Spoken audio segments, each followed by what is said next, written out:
Welcome. We acknowledge that we are here on Turtle Island, where 574 culturally rich and diverse federally recognized tribes live and work today. We acknowledge the history of colonization, erasure, land theft, family separation, and genocide. We sit uncomfortably with these truths so we can grow. It is only in the listening and in the silence that we can reflect upon that violent history and its reflections today, both in our society and in ourselves. This allows us to move from reflection and into action with integrity and heart-centered wisdom to manifest a livable, just, and equitable future. May all communities be sustained for the next 7 generations and beyond. Thank you. Welcome. We have a great event for you here tonight. Some opening remarks and a conversation between Dr. Jeffrey Sachs and Dr. Jill Stein, followed by a Q&A with Dr. Sachs, an opportunity to support the campaign, and then the remainder of the call will be dedicated to a Q&A with Jill. My name is Kelly Merrill, and I'm the Deputy Campaign Manager for Green Party presidential candidate Dr. Jill Stein. Jill Stein has dedicated decades of her life toward the betterment of our world through her years practicing medicine and through her political work. I work with her day in and day out. I room with her on the road and have been by her side for countless engagements with community. And I can tell you that I don't know anyone who is more dedicated to all of the causes we care about. She has demonstrated that dedication again and again and in deep solidarity with our communities. Whether supporting housing first, workers' rights, 2S LGBTQIA rights, harm reduction, land back, reparations, an end to the war on drugs, communities with disabilities, indigenous sovereignty, women's reproductive rights, immigrant rights, healthcare as a human right, the right to protest, the rights of the planet, and to clean food, air, and water, or an end to the bloodshed, an end to the genocide in Gaza. She is our candidate. Multitudes already claim her as their president. Please welcome Dr. Jill Stein. Thank you so much, Kelly. Thank you, everyone, for joining us tonight. Tonight is a special night. We are seeing incredible, what should we say, inspiration and just vision and leadership coming out of our campuses right now. A younger generation who's really leading the charge for an America that works for all of us and a world that works for all of us. And we're also seeing really the hammer of empire and oligarchy coming down on the heads of this movement, on our younger generation that is standing up with so much courage and so much integrity to defend our rights to free speech, especially on the campus, our right to protest, to petition for redress of grievances, and our right to a foreign policy that really reflects the really deeply felt need of the American people to end this genocide that we're seeing live streamed in real time on our iPhones and our computer screens. And it is such a moment of incredible, heartfelt inspiration and crisis. And every day we're kind of on the edge of our seats, looking to see how this is unfolding. And, it continues to be an extremely uplifting and empowering struggle. At a time like this, it is so wonderful and uplifting to have someone with the expertise, the experience, and the vision of Professor Jeff Sachs. And we are so very honored that he has joined us tonight. I'm going to let him speak for himself in a few moments. And he'll speak for maybe 10 minutes, something like that. We'll then have a bit of a conversation, as Kelly mentioned, and then we'll be opening it up for your questions. in the not too distant future, maybe in the next 20 to 30 minutes, something like that. So please, mark down your questions and you'll have a chance to post them in the chat, and possibly we'll have a chance to hear from you. I'm not sure how we're engineering this tonight exactly, but we're definitely going to hear your questions and maybe your voice as well. So I'm going to just read Jeff's bio because it's kind of a knock your socks off bio here, and it would be hard to do him justice just composing this on the fly here. This is not something you could ad lib. So Jeffrey Sachs is the university professor and director of the Center for Sustainable Development at Columbia University, where he directed the Earth Institute from 2002 until 2016. He is president of the UN Sustainable Development Solutions Network, co-chair of the Council of Engineers for the Energy Transition, commissioner of the UN Broadband Commission for Development, academician of the Pontifical Academy of Social Sciences at the Vatican, and Tan Sri Jeffrey Chia Honorary Distinguished Professor at Sunway University. And he's been a special advisor to 3 United Nations Secretaries General, and he currently serves as an SDG. I presume that's Sustainable Development Goals, but that's it. That is it. Okay, great. The Sustainable Development Goals advocate under the Secretary General Antonio Gutierrez. He spent over 20 years as a professor at Harvard University, where he received his BA, his MA, and his PhD degrees. He has received 42 honorary doctorates, which, I don't know, is that a world record? I don't know. That's a lot of honorary doctorates. And his recent awards include the 2022 Tang Prize in Sustainable Development, the Legion of Honor by decree of the President of the Republic of France, and the Order of the Cross from the President of Estonia. His most recent books are The Ages of Globalization, Geography, Technology, and Institutions, and Ethics in Action for Sustainable Development. So with that, I want to warmly welcome Jeff Sachs and turn it over to you, Jeff, and love to hear your thoughts. Jill, thank you so much. Thanks to everybody for spending some time together. I'm so excited to be together with you, Jill. I am so enthusiastic about your candidacy, and we need you in the White House. This is the bottom line, and I'm going to do whatever I can to help you get there, because we really need you there. And this has been actually a pretty tough week. On my campus at Columbia, we had the police really take over the campus. They knock students around. We heard today that one of them let off a shot inside as they were taking students, arresting students, taking them into custody. It was a terrible week, unforgivable. Unforgivable for a university president to call the NYPD twice for students just exercising their rights to speech and to protest, but more than that, for being on absolutely the right side of this issue, because they were protesting the mass slaughter that is taking place, that Israel is committing, I should say, in Gaza. And so it was a really unforgivable week.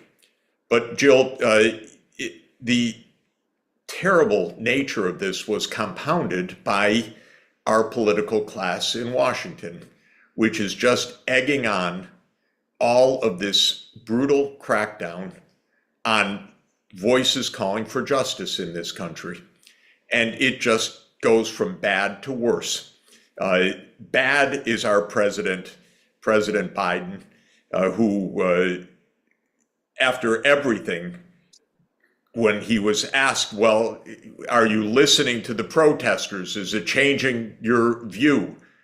And we should understand, what is that view? That view is not just that we're watching a genocide. That view is American complicity in a genocide. We are providing the munitions, the arms. We're making it possible hour by hour, day to day. So when Biden was asked, well, is these protests changing your view? He had one word, no. And then he walked away from the podium. Many of you, no doubt, saw that. It turns my stomach, actually. First, the substance of it turns my stomach, because how can it be that a president of the United States doesn't listen to the call of justice across this country on now dozens and dozens, maybe hundreds of campuses, and when the students are right? The second thing is just how impervious Washington is to hearing decency right now, because the arrogance, president says no, and then he turns around and walks away from the podium and doesn't have to defend anything, doesn't have to justify anything. This is the sheer arrogance. So that's the bad. The worst, I'm afraid, is Trump, because Trump said, well, the problem with that lady, referring to the president of Columbia University, that lady is, she wasn't tough enough. Because Trump just delights and glories, at least in the rhetoric, of bashing in heads. And it's perfectly possible that that's what he has in mind for lots of different people in this country coming up. So Jill, I'm here because you are the candidate of peace in this country, and we desperately need peace. Because we are veering, whether it is the Democrats or the Republicans, we are not only in the midst of wars, but we are absolutely veering towards World War III right now. I watch it close up. It's terrifying. You know, because we've chased each other on Zooms and emails and phone calls in recent weeks. I'm on the road a lot, or in the air a lot, or seeing things from the perspective of other parts of the world. I'm talking to diplomats all over the world. I'm talking to heads of state all over the world. People are absolutely shocked, dismayed, and frightened by what is happening in this world, and by the absolute lack of any leadership from the United States for peace.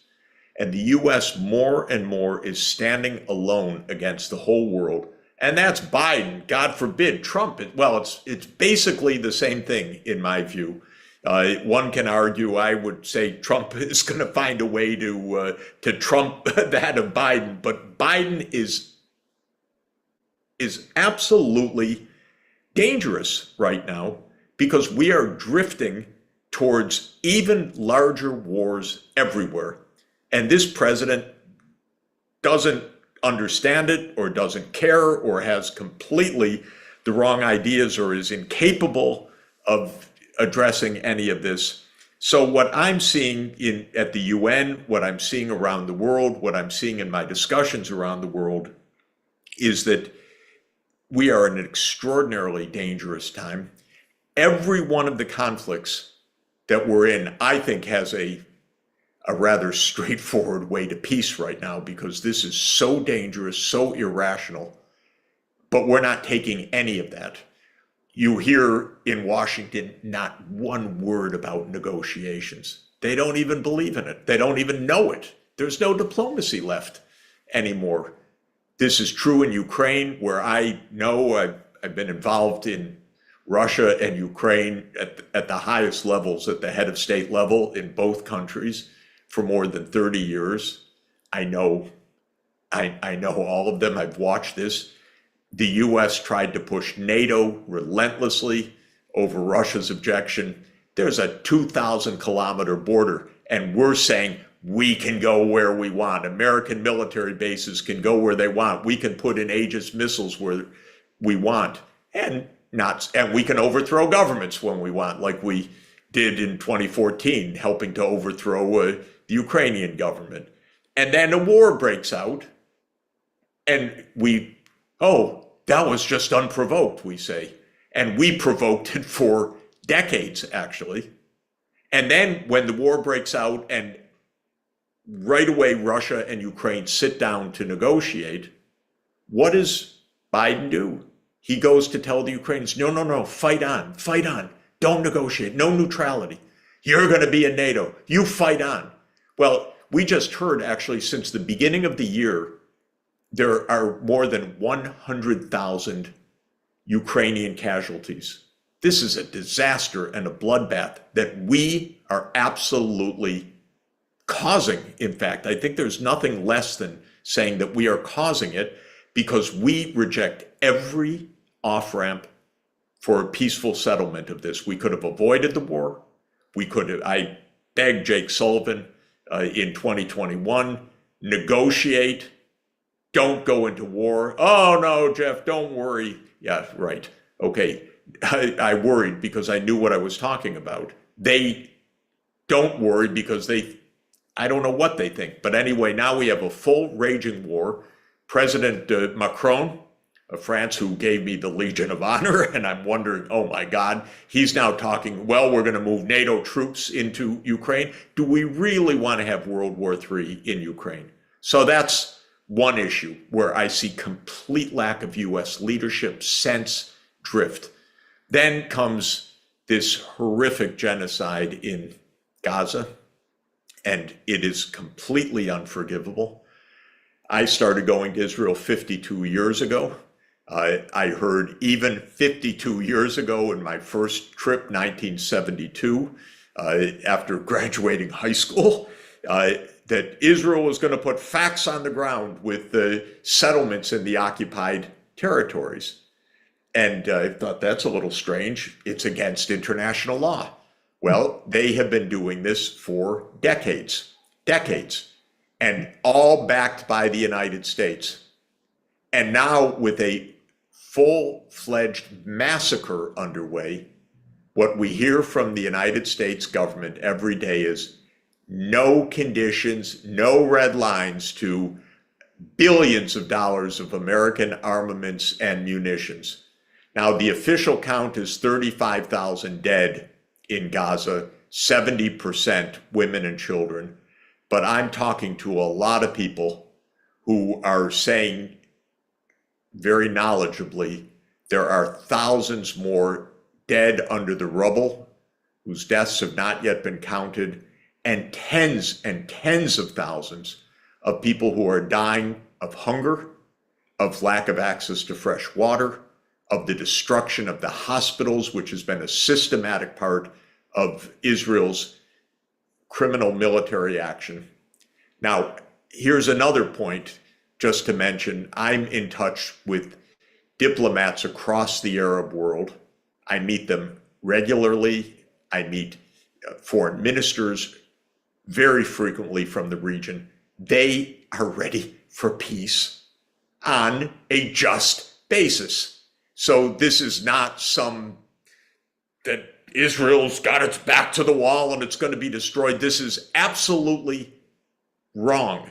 This is a situation that we could turn to peace in a day if the United States didn't continue to arm Israel and give Israel impunity to continue to commit this slaughter. Well, now on top of all of this, just to add to our cheer on a Friday night, the United States is preparing and stoking a conflict with China. This has to be the dumbest, most dangerous, most provocative set of measures I know. I go to China all the time. I have a lot of students who are now senior officials. I know the leadership. China does not want a war. China does not want to attack the United States. China does not want to have any trouble. Thank you. China would like to have economic development. We are surrounding China just like the NATO enlargement in Europe. We're surrounding China everywhere. We get in the Prime Minister of Japan, the Prime Minister of Korea, we President of the Philippines, Prime Minister of Australia, all to trash talk China, badmouth China, and bolster military forces around China's perimeter. We have troops on the ground right now in Taiwan in complete violation of the One China policy, which is the bedrock of our diplomacy. with China, or is supposed to be, but Biden has no limits. And it's just completely ununderstandable to me how reckless this is. Oh, so I don't want to depress everyone on a Friday night because we're here to celebrate you, Jill, and your campaign. And this is why I give you my wholehearted support. We need you. We need you as president. We need you to be running the absolutely most successful, loud, aware campaign across this country, because you are the voice of peace for us. And you are leading the effort for peace at a time when we are in such danger of even further disaster right now. We have a president who has been part of the military-industrial complex his whole career, who has taken money from every big military contractor, who supported NATO enlargement at every step, who played his role in the 2014 coup that started the war in Ukraine, that has refused to negotiate, that is complicit in this genocide that has actually intensified Trump's warmongering against China. That's our current White House, and then we know what's coming next, possibly. And so we need you. We need you to win this thing. That's the bottom line. That's why I'm here with your decency, your knowledge, your bravery, your leadership, all of the people that are supporting you, because I know that the people throughout the country that are on the line today are stalwarts for peace. As it says, people, planet, and peace as the core. I know that we can be heard. You can help us all to be heard. I know that the students across this country who are facing the police, the arrests, the brutality, the crackdowns are going to be flooding to you and the campaign. They need to. We want you. We're here for you. So thank you very much. And, I'll just send it right back at you, because we were so, first going way back, I think it was in 2022 when we became aware of what a profound resource you were as the Ukraine war was unfolding. I think that's when I started following you on like a daily basis to understand what was happening in Ukraine, and to have like a really good foundation for, for trying to avert this war that had no excuse from the get-go. And the more, I learned about Ukraine and how it was an absolutely ginned up war, from starting really back in the Clinton administration when NATO began to expand eastward. Exactly. Yeah, really against the promises that had been made to Gorbachev at the time that Germany was reunited. This was just considered absolutely nuts when Clinton first started pushing it, and and then I guess it just continued to roll forward, and it was just so crazy. And with the Maidan and the violence in 2014, in the revolution that then turned out to have been really also very much provoked. I don't know that it was entirely. Yeah. At the a lot of rigging in it. I saw some of it close up, that rigging. Not everything, but enough to say, my God, what are we doing? We're jeopardizing a whole country this way. We're playing games. Yes, and that the phone call of Victoria Nuland, where she was plotting sort of who was going to be the beneficiary of the coup. It was just such a shocking and horrifying moment. It was like, here comes regime change number 70 or whatever it was, but in a really serious kind of catastrophic place and time. when Russia's nuclear missiles were placed on the US border, that is in Cuba in the 1960s, the US basically had the nuclear weapons in the air. We did not take this lightly for nuclear weapons to be on our border. So it's entirely understandable why Russia doesn't want nuclear compatible missiles on their border either. That's it. Yeah, and it was just such a So unnecessary, by the way. Absolutely nothing at stake for us to be pushing NATO up to that border when we know that the Russians have been saying for 30 years. I was Yeltsin's advisor back in 1991, 92. The Russians were begging us, Jill, we just want to be normal. We want to be friends. We want to be part of this world. The US could not take that. No, you can't be normal. We're the victor. We will decide what normal is. NATO, sure, we do what we want. And by the way, as you said, when Clinton started that, his Secretary of Defense, very decent man, Bill Perry, agonized, should I resign? This is so crazy. This is so unnecessary. This is so provocative.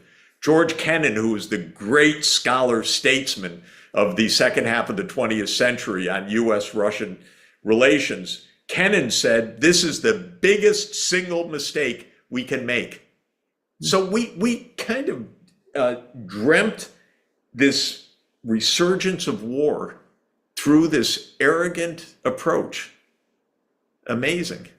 It is amazing. And it was so empowering, I guess, to discover that you were there with kind of the same outlook that we hold as Greens, that I hold as, just a peace advocate born and bred, in the Vietnam War, wondering, standing out in front of my public library as a high school student, along with a group of us that couldn't figure out why are our friends being drafted to go fight in this war? What does that have to do with us? So, just having a skeptical viewpoint in general, which, I felt like I found such a home in the Green Party for people who just don't, we don't drink the Kool-Aid. Exactly. Kool-Aid on war, on fossil fuels, on oligarchy, on, crushing inequality. Greens just don't drink the Kool-Aid. So we've been a little bit, out of the mainstream, but as the mainstream continues to crash and burn, it's been quite validating to see how many people are kind of coming into alignment with us on, our basic points of view, but discovering, that you especially are a resource who does not take marching orders from the economic and political elites. It was just so refreshing to see that you were there. And then when I heard that you were no longer a member of the Democratic Party, I think you announced, I want to say maybe 4 months ago, something like that. It wasn't that long ago. I began to think, oh my God, so Jeffrey Sachs is no longer a member of the Democratic Party. We need him, we need him in this campaign. We need him in this kind of political movement to just help us be grounded. And, I will say, to the credit of Greens, they do a lot of their homework. They really do their homework, especially around issues of war and peace. But there's nothing like having a front row seat to history, and actually having been there when all this was happening. So it was just so inspiring to see that, well, maybe we could find a way to make contact with you. And for months, I was trying to figure out how can we make contact with you. And then suddenly, maybe a month ago, I got an email from Sonia, Jeffrey's wife, just putting me on Jeff's distribution list for his writings. And so I wrote her back and I said, thank you so much. I'm a big fan. I'm really glad to be, on the direct recipient list here. And then she wrote back, to the effect of, well, we're following you too. Yeah. And so I then said, well, you know what? I'm going to be in New York next week. Why don't we get together and brainstorm, how do we avert the nuclear war that's kind of around every corner right now. So I just wanted to share with people how kind of magical it was that all of a sudden, it was time for making contact and for standing up and fighting back. And it just feels like we are in that moment right now. And one positive thing, that I want to share with people is that there are three, I mean, positive, it's a mixed bag, but there's a benefit here. There are three pro-genocide, pro-war candidates who will be strong campaigns on the ballot. That is Trump, Biden, and Robert F. Kennedy, who says he's a peace candidate, but that's only if you consider the Middle East war not a significant war. But hello, this probably has more potential than any other war at the moment. It's so extremely unstable. I don't know how you feel about the ranking of the hotspots around the world, but Yep. I worry more about this one just because every day, and besides the baton as commander-in-chief has been passed over to Bibi Netanyahu, who is free to make decisions, basically as if he were the commander-in-chief for the United States, with no prior clearance required. He gets to decide, is he going to start a war with Iran or not? That's exactly right. And It's exactly right. And by the way, this war, this massacre, this slaughter in Gaza is so awful and disgusting. It's, for me, kind of the most minimal test. If you can't get that, what could you get? I couldn't imagine anyone being given responsibility for our world that can't understand that this is a mass slaughter, war crimes, violation of the 1948 Genocide Convention, you name it. It's so basic, Jill. It's not even complicated. I mean, in any way, it's not complicated. And when you have these three that profess not to get it, whoa, that's pretty bad. Because if you view it a little bit like a yes/no test, my God, you didn't pass the first square of this, So that's what I've said to all of them. There's no way we can support, no way we should support any candidate that is complicit or supporting this complicity in this genocidal action of Israel. It's got to stop. I should mention, by the way, that I'm engaged pretty much daily at the UN with a lot of the ambassadors, especially in the Middle East, but all over the world. There is such readiness for peace right now. Peace with Israel, peace with Palestine, but saying justice, stop the war, a state of Palestine that is the 194th member state of the United Nations. Come on. And so this is not some war that has to happen. This is a war that could stop immediately. And I watch it close up because I'm engaged in the UN diplomacy. There was a vote last week for Palestine to become the 194th UN member state. They made the application in 2011. When you make an application to become a member, it goes to a standing committee, which is essentially the same membership as the UN Security Council. Back in 2011, that committee said, yes, Palestine meets all the criteria for UN membership. So what happened? Of course, the US stopped it. The US didn't stop it for deep reasons. The US stopped it because it's always doing Israel's bidding in this. Not to Israel's advantage in any fundamental way, to this kind of delusional approach of Israel and this cruelty. So the US stopped it back in 2011 and told the Palestinians, no, okay, you qualify. It's going to happen soon, but for the moment, just take observer status at the UN. A typical US game. I won't use the word that is the right word about this because it's vulgar, but it's a typical US game. The Palestinians said, okay, we'll take observer status, but this is short term. We're going to get membership. That was 13 years ago. Now, the Palestinians in the midst of this genocide, reapplied. They said, our application is still pending. All over the world, people are saying, yes, we support you. So it went to the UN Security Council a couple of weeks ago. And what was the outcome? The outcome was that there was overwhelming support for Palestine to immediately become the 194th UN member state, except, of course, the US stood alone and vetoed what everyone else wanted. In the end, the vote was 12-1, 12 for, 1 against the US with its veto, and 2 abstaining, because Britain will never do anything to oppose the US. It's not even allowed in their, in their sense of whatever it is now. And Switzerland abstained because they apparently have some opposition, specifically in the Swiss parliament, in a part of the Swiss parliament. So, but they didn't vote against, they just abstained. So 12-1. Now, it's going to the General Assembly now. There's going to be overwhelming support. And Biden, and the General Assembly is going to make a recommendation back to the Security Council. Let them in. Again, we're going to see Biden. I don't want to predict disaster, but I fear it, because this guy doesn't know how to be president. He doesn't know how to go with history. He doesn't know how to make peace. He just doesn't know.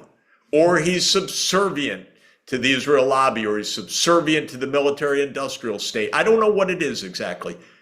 So I'm counting on the whole world to stand up and say, let Palestine in. And then I'm just worried, sick, that the US is going to do its thing again with another veto against the whole world. So, Jill, when you are president, you're going to be with the whole world on the same side. That's what's amazing right now. We're not fighting world opinion that wants more war. We're against a world that actually wants peaceful solutions, and we're the one exercising the veto right now. It's just crazy.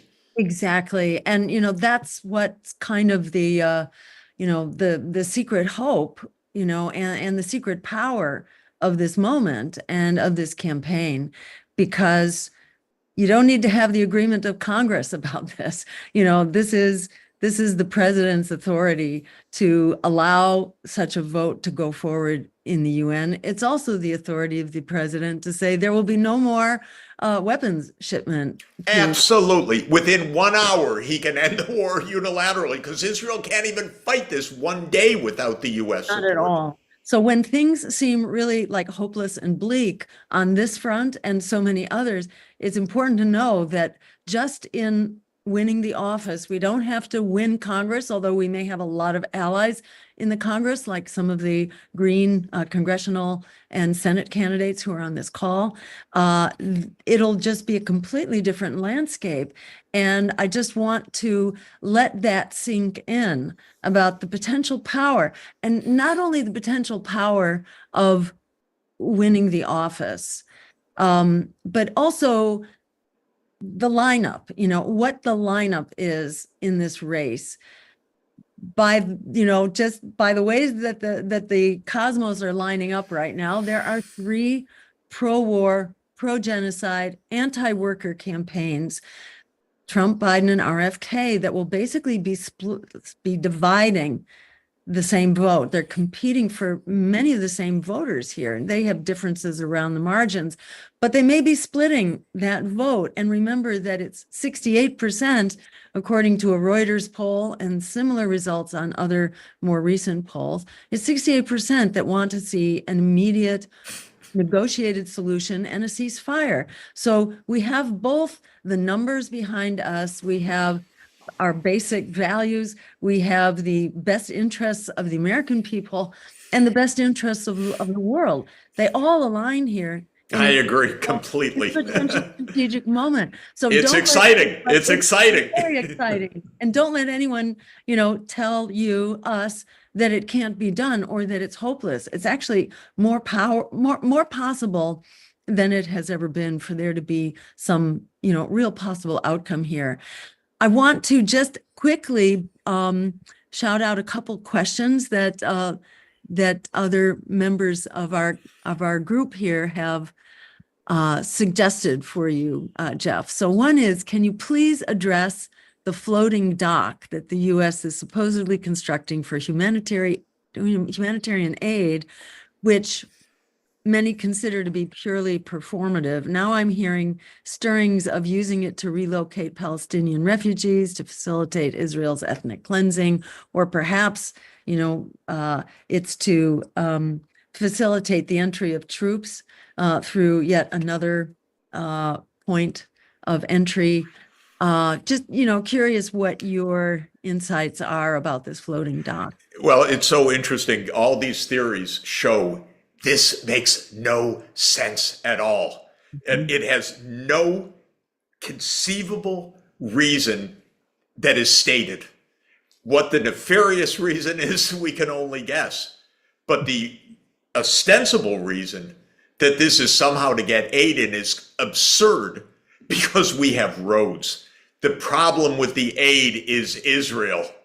The problem with the aid is that they kill people when they go for the bread and the food, and they target the people that are going for the food relief. They are starving people deliberately, not accidentally, not as the collateral damage of war, deliberately.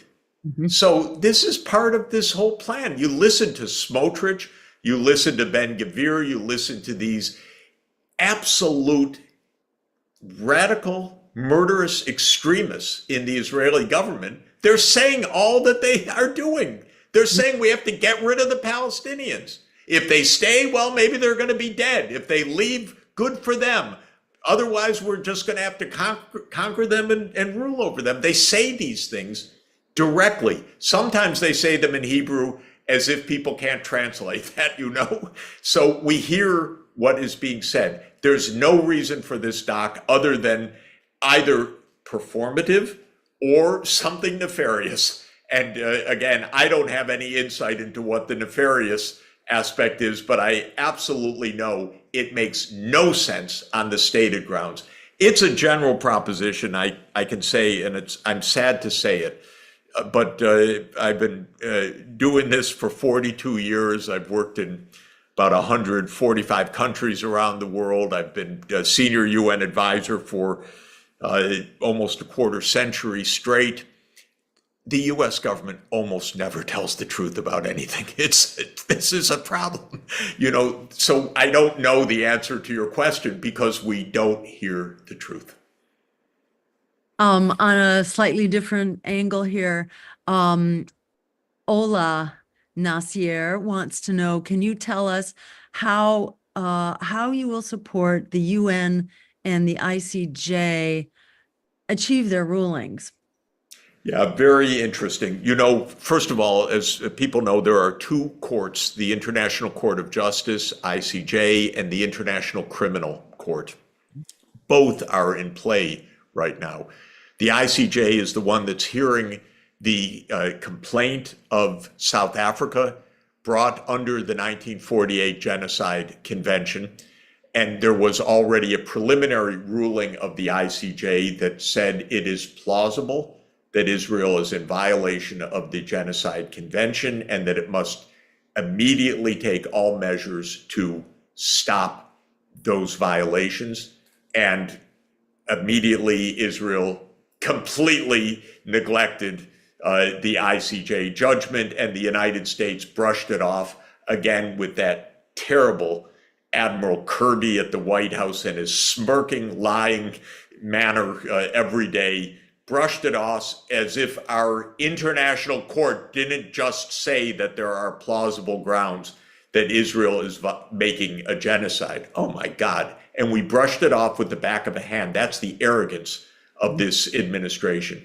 The ICC goes after individuals that are committing war crimes. And today, the prosecutor of the ICC tweeted that he's under absolutely improper pressure regarding the investigation into Israeli offenses because it has been said in recent days, again, I have no inside information on this, that the ICC is considering indictments of Netanyahu and other members or other members of the Israeli cabinet. And we've heard behind the scenes, of course, intense lobbying by Israel to have the United States crush the ICC, possible indictment and so forth. There's a lot going on behind the scenes, but there was something up in front with the prosecutors saying, don't pressure me. That itself is a violation of the Rome statutes of this court. So both are in play. You know, the United States acts with impunity. Israel acts with impunity because the United States backs up Israel's impunity. Impunity means international law, nah, not for us. That's for them, not for us. But this is completely reckless, immoral, illegal, intolerable, and dangerous for us. So if there is a ruling of the ICJ in the action brought by South Africa, and I had a wonderful discussion with the South African foreign minister recently. She is absolutely amazing, Minister Pandor, wonderful. This will be such a profound moment, and it is one I think that will reverberate through history, and I think it will again show the whole world the United States in these administrations with this military-industrial complex dominating both parties is standing absolutely on the side of injustice. This ruling could come basically anytime. It can come sometime in the next few months. Very exciting. All right. Well, I know we could go on a long time and keep you beyond your other. I hope we talk very soon. So We'll keep it going. All right. So we'll continue. But can I say, Jill, once again, thank you for everything and for all of the people that are listening and supporting you. Thank you. I'm profoundly grateful to you. Let's do everything we can to make sure that Jill is on the ballot everywhere, all 50 states, District of Columbia, every voting place, because we need her in the White House. So I'm really grateful to be with everybody that's on the call today. Thank you so much, Jeff. I look forward to the next conversation. Wonderful. Thanks so much. Take good care. Safe travels. Thank you. Bye-bye. Great. All right. And now we're going to talk about this staggering moment of opportunity and, you know, what it means to seize the moment right now when, as Jeff was saying, people are really up in arms and it's like a moment of transition, a moment of potential, the likes of which we have never seen before. And so I'm going to bring on our campaign manager. And we'll come back, by the way, there are lots of great questions that people have been asking, and I'm going to come back and do the honors on the Q&A. So save your questions. We'll take maybe 15 or 20 minutes now to talk about how we can push the campaign over this. In many ways, this is the last biggest hurdle that we have right now. There are a few others, but those are more downhill. This is the biggest hurdle right now. This is where empire is trying to trip us up. And if we are strategic and if we are focused, we can blast through this biggest remaining hurdle here, maybe in the next two to 3 weeks. And it will just blow the empire out of the water to see that they can't stop us here. They are trying to cut us off at the pass, but we have a very good momentum and strategy and all that and game plan now for just blasting through this last big hurdle. So I'm going to turn it over to Jason, but save your questions. We're going to come back and do some talking to wrap up the evening. So welcome, Jason. Thank you. Thank you, Jill. And what an amazing conversation with Dr. Jeffrey Sachs from Columbia, a voice of sanity and reason in these trying times. And I hope a lot of people will watch the replay of this and realize what a powerful moment this is. But right now, please don't anybody leave the room, because as Jill said, There are a number of questions in the Q&A. I did try to answer some of them that I was able to, or that were sort of general and not necessarily directed towards Dr. Stein or Dr. Sachs. But we will get back to those in a little while. But one of the things, as Jill is noting, is that we have this massive hurdle of New York State. And just to give a little background, back in 2020, the signature requirement to get on the ballot in New York was only 15,000 signatures. And in 2021, Governor Andrew Cuomo slipped sort of a poison election piece of legislation into a budget bill, which tripled the number of signatures needed in New York. And so on our plate right now is a mountain of signatures, 45,000 ballot signatures that we need to collect in New York. So the first thing that I want to say, and the deadline is the end of May. So we've been petitioning for a few weeks. We have teams on the ground in there. We have some paid petitioners, and the New York Green Party is working very hard to do their end of things, and we as a campaign need to do our end of things.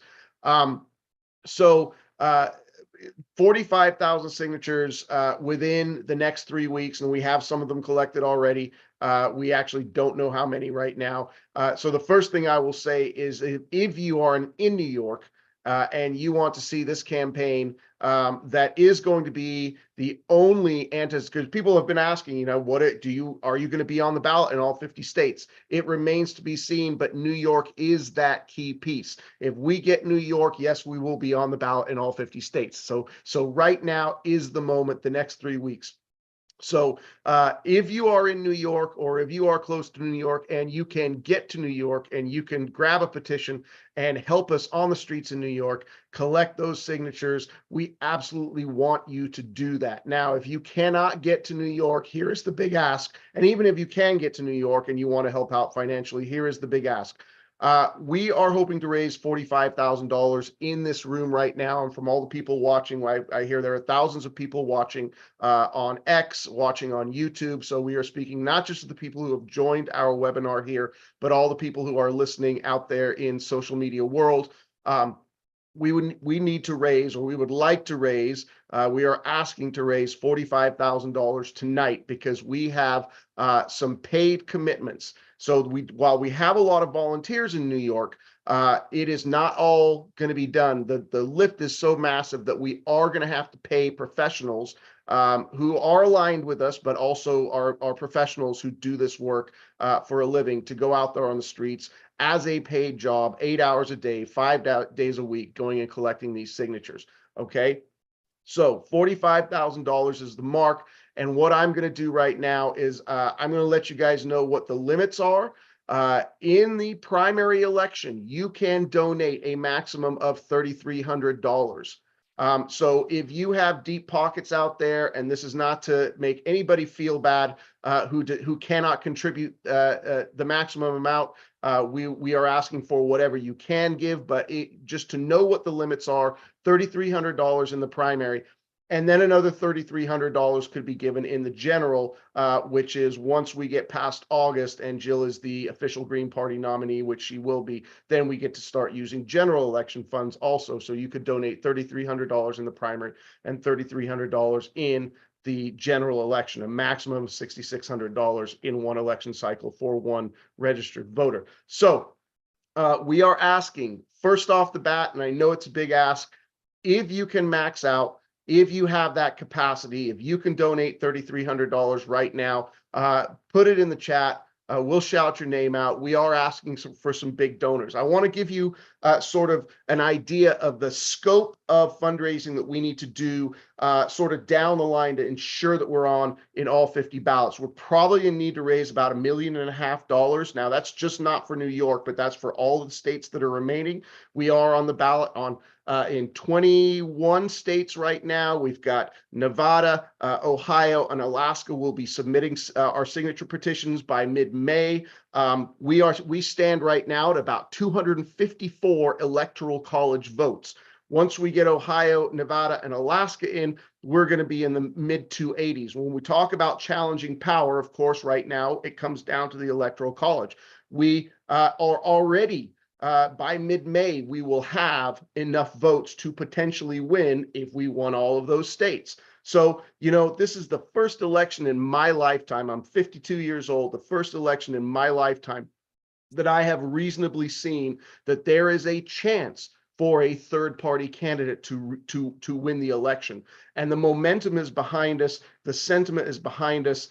We want this atrocity in Gaza to stop, and this is the only administration that would do it on day one. So if we can get everybody who is opposing genocide to understand, one, help us get on the ballot, two, contribute where you can, and three, vote for us in November, we can absolutely win this race. So I'm going to throw it out right there right now. If you can donate the maximum amount, $3,300, please let us know. Put it in the chat. I'll shout your name out. I'll keep my eyes on it. That is a big ask for people. Completely understand if that is not within your budget. I'll tell you right now, it's not within my budget, you know, so I give what I can. We give according to what we can afford. So let me step it down a little bit. Can anybody contribute $1,500 tonight? I'm going to cut it right in half, just about. If you can donate $1,500 tonight, that would be amazing. I kind of want to give a big scope of what we need. If we had 500 people maxing out, 500 people maxing out, that would cover our ballot access needs for the entirety of the election. So Jill, it looked like you wanted to step in and say something. Please do. Yes, because I saw Nicholas Klein just offered to max out at 3,300. So go, Nicholas. We can't thank you enough. That is amazing. Nick, and we know Nick, we met Nick back in February when Jill zoomed into Las Vegas. And Nick has been a supporter of the campaign and has helped us with the petition drive in Nevada. And Nick, that is a godsend. Thank you so much. We appreciate that, Nick Klein. Amazing.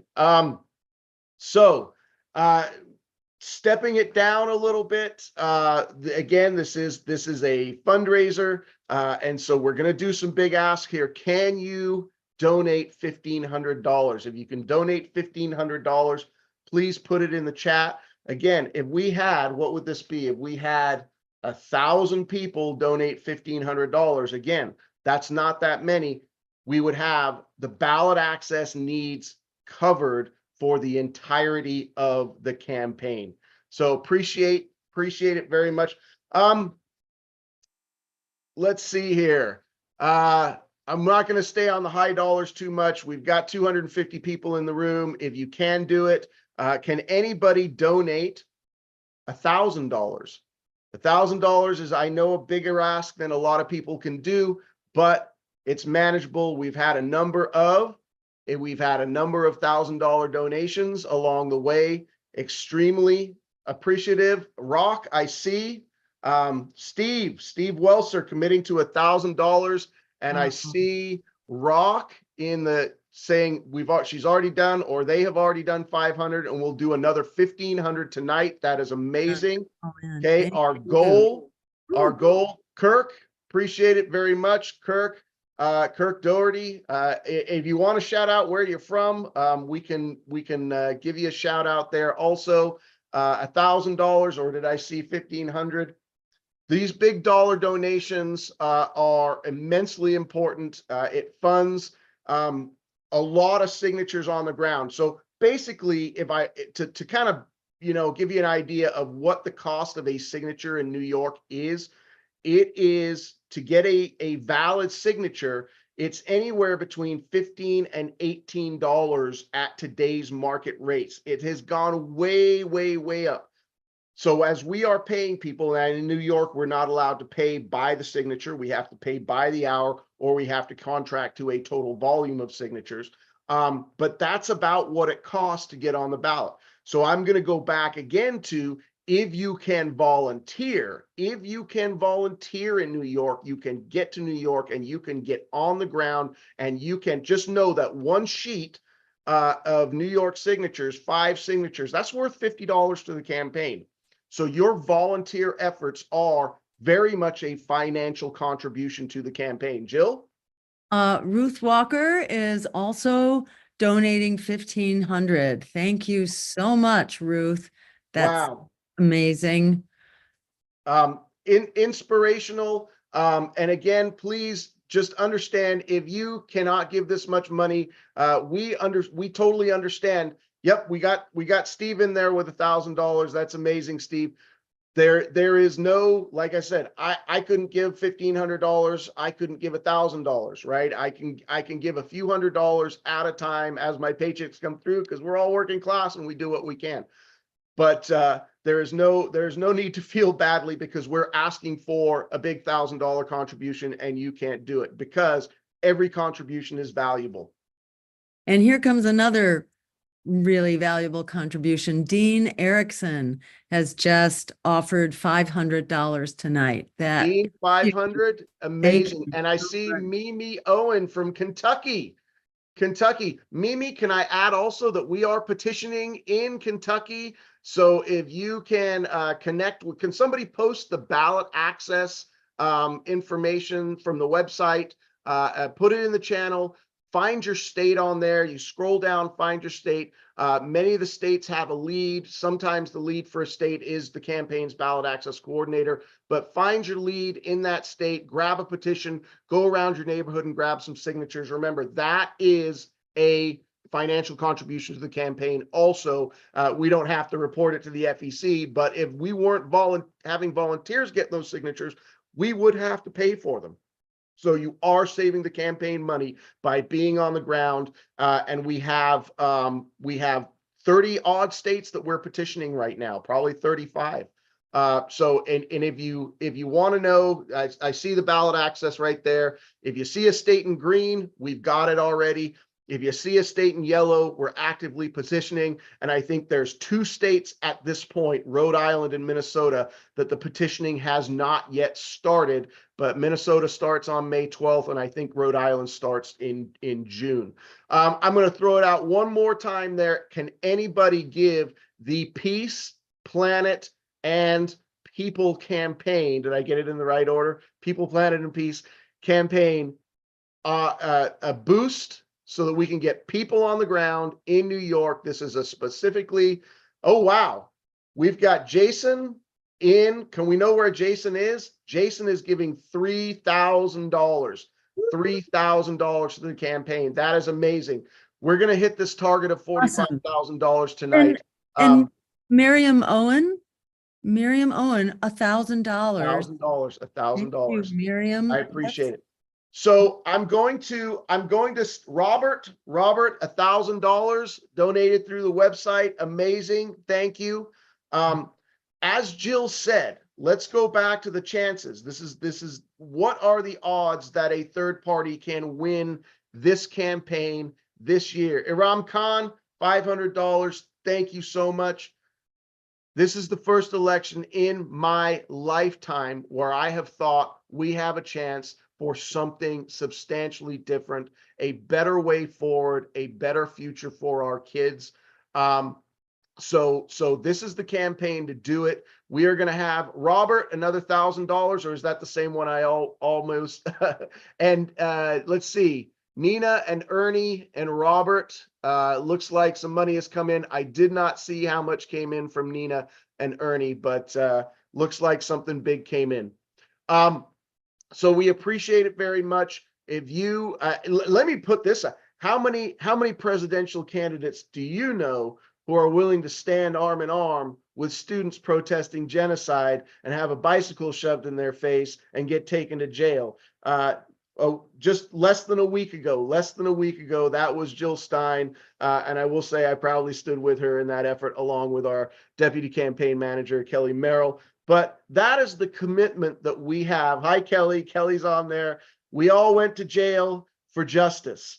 And we would do it again in a heartbeat, because that's how important this moment is. And yes, we were horrified and we were assaulted and brutalized. And we also want to give a shout out to Steve, and I forget his last name, but the professor from Washington University, Steve Tamari, who literally is in hospital right now with 9 broken ribs and he has to have surgery on his hand. If you saw that assault, it was absolutely horrific, but we are willing to stand up against, let's call it the forces of darkness here. That's what we are aligned against. I don't want to get too metaphysical on us right here, but this is the campaign that is going to lead the way for the future. And I see Cindy and Ron from Lopez Island, and I have to give a shout out there because Lopez Island is in my district here in Washington State. Somebody $1,500 USAC. Wow, that's amazing. And we see more people donating $75, Sharice $25, Kat $75, Omar $25. As I am saying these big numbers, please do not hesitate to give whatever you feel is the right contribution. We will shout it out. Ida, $25. Thank you so much. I'm going to step it down a little bit. If you can't afford $1,000, can you kick in $750?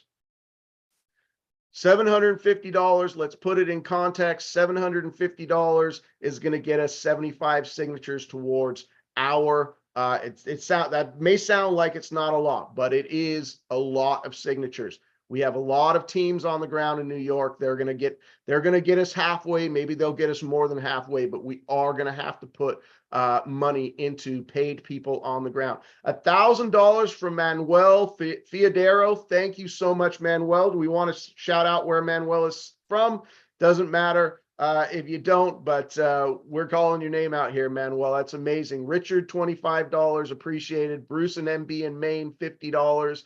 Lois Gagnon, $50. Lois, I think I recognize your name from Twitter. Is that correct?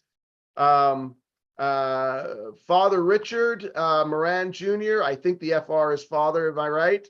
$25. Thank you so much. We got Aida at $25. So $750, Georgia says we'll get 150 signatures for Jill in New York. I said 75, so maybe I'm overshooting it. $100 from Neil where's Neil? Plainview Habits. I don't know what that means, but Neil, Neil, thank you so much. Oh, and let me, since Eden has said she's put in $11 a month as a recurring contribution, recurring contributions are also incredibly helpful. If you can't make a big time contribution, Rashid, thank you in Massachusetts, $100. If you can't make a one-time big donation, but you can say, hey, I could afford $50 a month or $100 a month, please set up a recurring contribution because that will help sustain us for the future months. And knowing how much we have coming in recurring contributions is actually extremely important to help us do budgeting for the future. $500 from Razi through the website. $100 for Jane. Thank you so much. Let's see here. Oh yeah, I think I did, Dave. I asked people to petition in New York. So if you want to petition in New York, the form is actually on our website. If you go to the ballot access link on jillstein2024.com, ballot access link is on there. It's I believe it's in the top tab. And we will, Cindy, we'll kind of give an estimation of how much we have raised when we maybe in another 15-20 minutes. $25 recurring, up it to $50 if Jill kicks the crap out of another cop. I don't know that we want to set ourselves up for that. $500 from Eric in Maine. Martin Steve in Arizona, $50. Thank you so much. Ken, I know Ken from the Twitter. Ken interacts with my posts a lot there. Yeah, okay, so New York ballot, Dave Schwab just linked it. Print that out. Let me give you kind of an idea. We need to collect, I think, at least 100 signatures from each of 19 districts, and I think there are somewhere in the neighborhood of 30 districts in New York. I'm not quite sure, but at least 19 of them we have to collect at least 100. And so if you are in any district and you go collect 100 signatures, you kind of fill that gap for that one district. Shirin, We just hit $500. 20K. What's that? We just hit 20K. We hit 20. Guys, Whoa. we're halfway there. Whoa. We are halfway to our goal right now. So if you have not kicked in yet, please. Someone just maxed out. Ron Rodarte, we love you, Ron. Ron maxed Thank you, out. Thank you Ron. so much. Oh Thank my you so God. much. This is exciting. This is exciting. Woo. Paul Citro, $100. Hannah, $50 and donated some yesterday. Thank you so much. This is very exciting. So I think what people are recognizing is the importance of this effort and this campaign. And again, as Jill keeps saying over and over again, we are the one campaign that is going to be on the ballot across the country. We need to make sure that we're on the ballot in New York. If we get access in New York, our access across the country is guaranteed. It's a done deal. So, and it will blow the empire out of the water. They are counting on the treachery in the state of New York to cut us off at the pass. New York State is the most difficult of all states now because it has to be done in 6 weeks, and to do 45,000 valid, which means 80 or 90,000 actual signatures, they count on that to stop us. The empire does not want to face us, to actually have to fight real competition that would deliver for everyday Americans who are tired of being thrown under the bus. So if we get on in New York, it's like all bets are off then as to where this goes. It really is within our reach if we get New York. So absolutely. can't tell you how critical this is right now. Absolutely, absolutely. So I'm going to, rather than keep stepping down donations, what we're going to do is there were a number of questions for Jill still in the chat. I would like Jill to take, please keep donating. If you like what Jill is saying, keep putting your donations, in the chat. We are seeing them. Lawrence, $500. Chris Kullek, $100. Oh, thank you. Thank you so much. Thank you so much. Jill, do you have a question in particular that you would like to ask from the Q&A at this point? Let's see. Well, all right. How much time do we have to get signatures in New York? So the deadline is the end of May, and we need to start turning those signatures in like a week before. So realistically, we might have to the 25th, something like that, to keep collecting. And this is the 3rd. So we got about 3 weeks. We have about 3 weeks. 3 weeks is it. So if Make you, this happen. I mean, and we need to get more paid people on the ground, and we need to get more volunteers on the ground in New York. So anyone you know, in 25th of this month, 25th of May, right? So we've got 3 weeks. Yeah, I see some incredulous questions right here. The state of New York gave us 6 weeks, 6 total weeks. We started petitioning on April 16th. We have to stop petitioning on May 24th because we have to get everything that's out there to our ballot access lead in New York. Her name is Gloria Matera. She is the chair of the New York Greens. She's going to corral all of those. And by the end of that week on the 28th, we have to have them submitted to the New York Board of Elections, where they will go through a verification process and make sure that we have the 45,000. The cat is a rock star. The cat's name is Willie. So everybody say hi to Willie. Oh, and Peter Lavenia also is one of the people, is a lead. Is Peter in the room somewhere?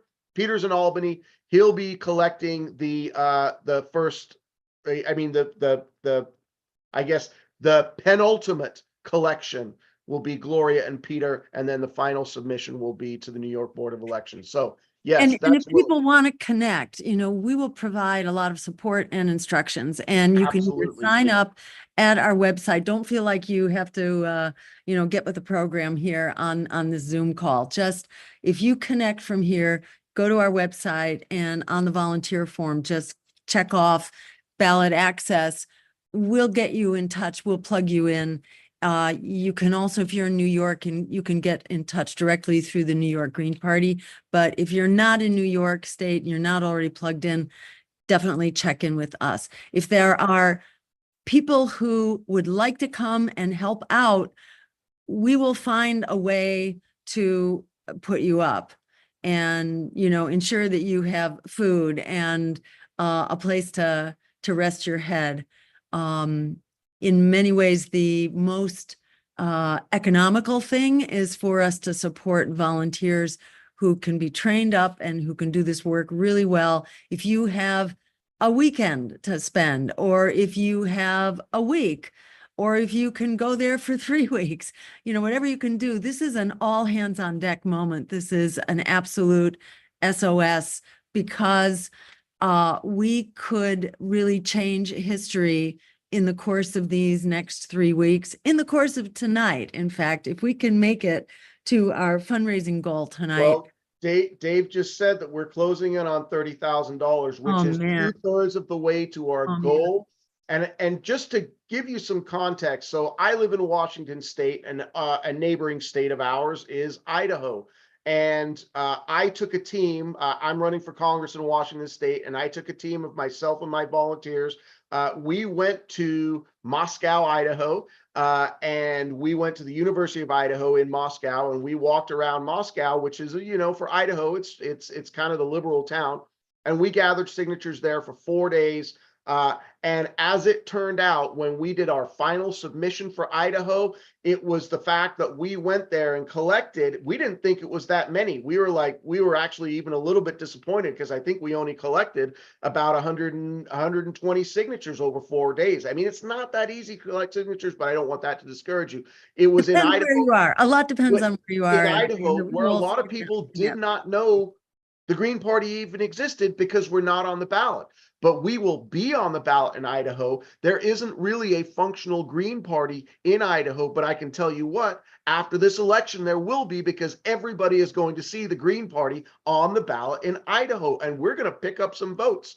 And people are going to understand that we exist. Now, in most states, people do know the Green Party, but Idaho is very rural and very conservative. Those people needed a choice.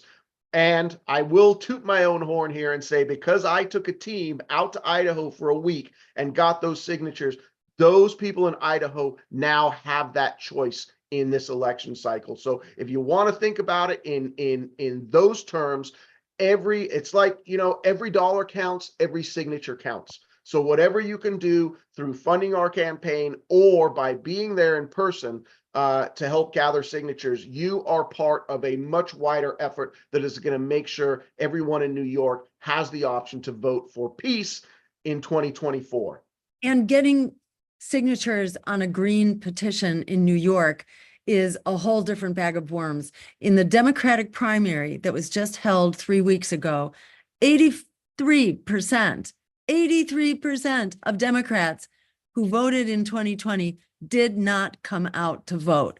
Most Democrats are withholding their votes now from Joe Biden and the Democratic Party that surrounds him. So the floor has fallen out from the Democratic Party, and we are seeing so many people who are really hungry for a pro-worker candidate, for a anti-war candidate, for an anti-genocide candidate, and for a climate emergency candidate. We are the one such campaign that is going to be on the ballot across the country. So this is an easy sell in New York, and we can direct you to the good places to collect, like to farmers markets and things like that, where you have kind of people with green values who are showing up. So you can collect a lot of signatures. It's a fun and affirming democracy building process. So definitely join us if you possibly can.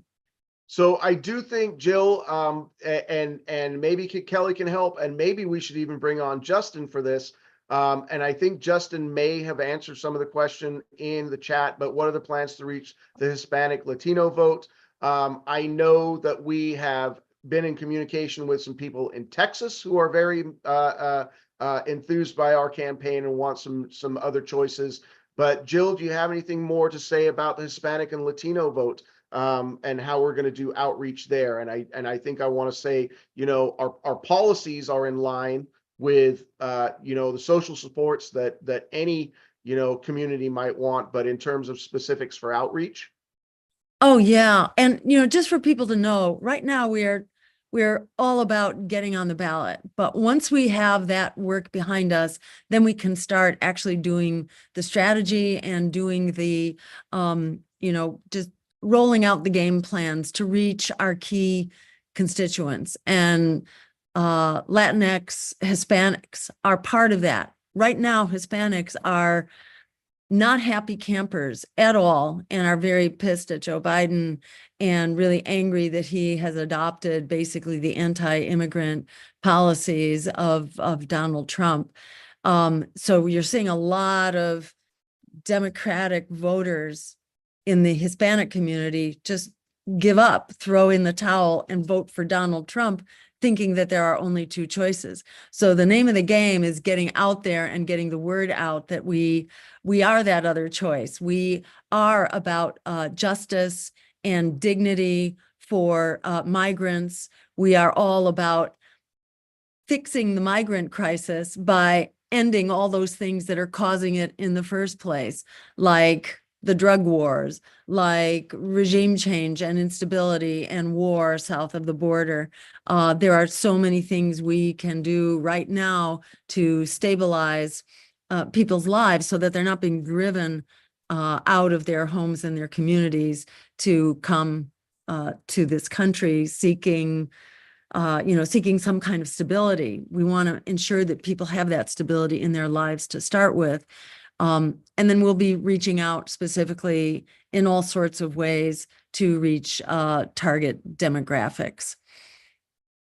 Excellent, excellent.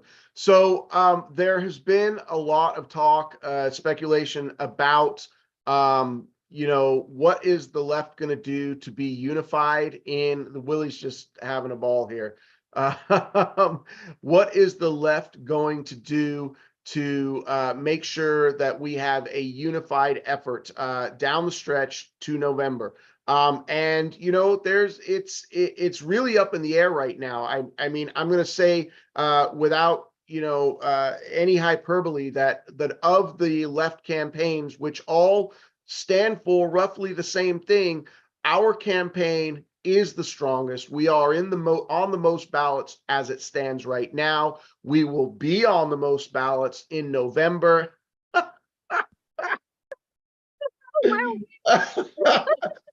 Somebody screenshot that, please. For real, right?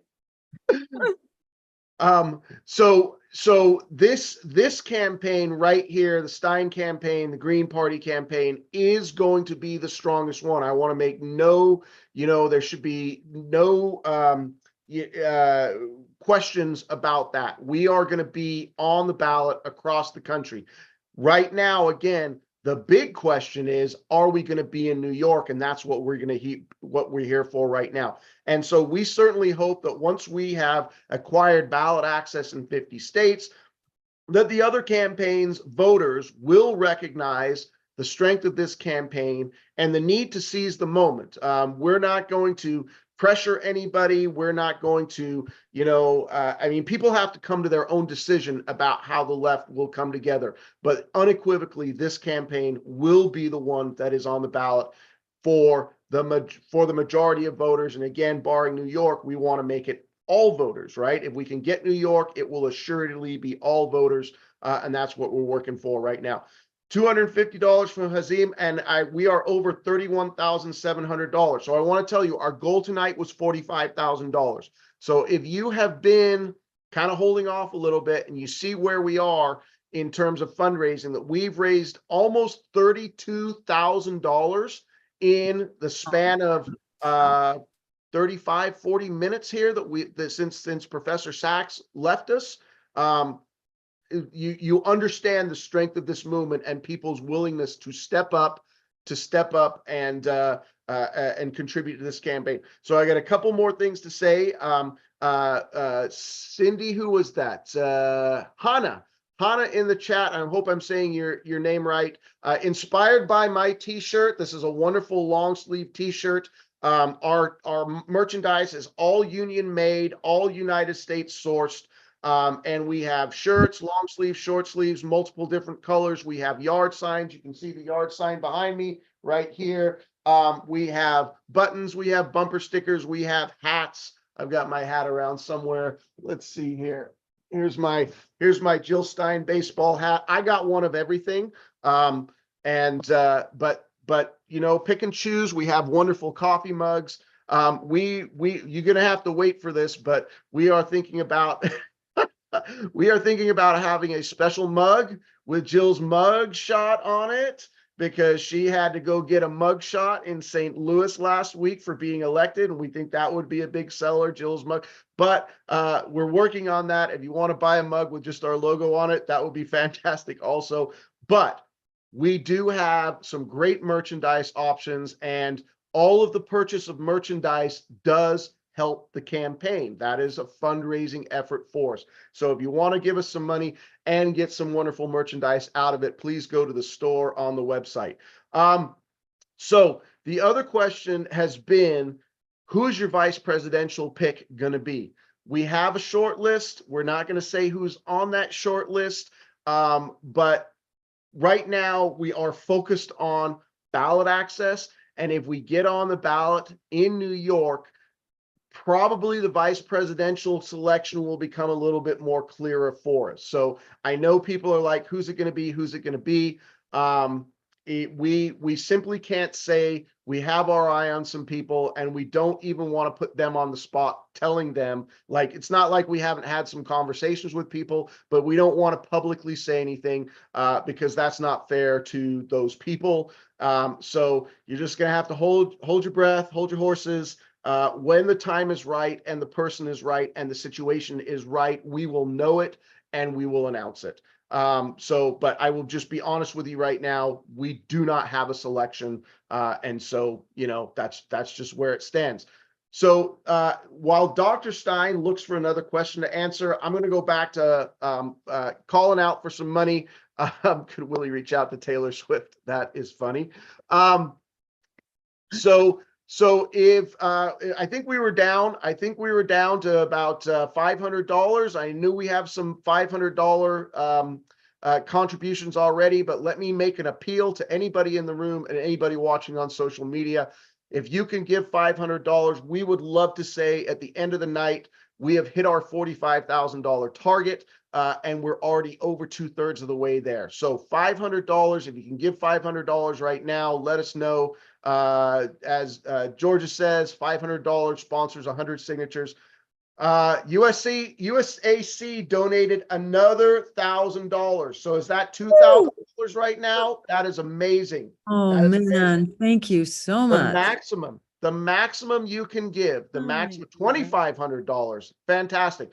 Don't give us more than $6,600. In fact, if you gave us more than $3,300 right now, we would have to put anything over $3,300 into a reserve fund because we cannot use it legally until after the primary. So $500. I'm going to ask for it one more time. Jill, do you have a question on hand you'd like to take? Yeah, we got a bunch here. Handing it over to Jill. Okay, so here's an easy one. Is Jill for UBI, Universal Basic Income? Yes, we are for actually a universal basic income above poverty, so that we're assured, everyone is assured really, of a decent and dignified life. We also provide a jobs guarantee. This is part of our economic Bill of Rights, which goes along with our Green New Deal. That is the right to health care, the right to affordable housing, the right to education from preschool through graduate school for free, the right to affordable transportation. Among those rights is also the right to a job at a good living wage, and also the right to a universal basic income above poverty. So yes, there's your answer there. Another quick one, Ukraine put 80,000 lead military along Russia's border, terrorizing Donbass and Russian border towns before Russia's R2P, I'm not sure what that is, SMO, but I presume that is before Russia began its so-called special military operation. Some people call it an invasion. Before that chapter of the war, Ukraine had sent a lot of arms over to the eastern provinces, and already somewhere around, I think it's like 16,000 people, largely in the eastern Ukraine provinces, had already died even before the war began, the so-called, the recognized war. Before Russia's invasion, there was already an active war. So the question here is, as president, will you stop the arms to Ukraine? Will you encourage peace?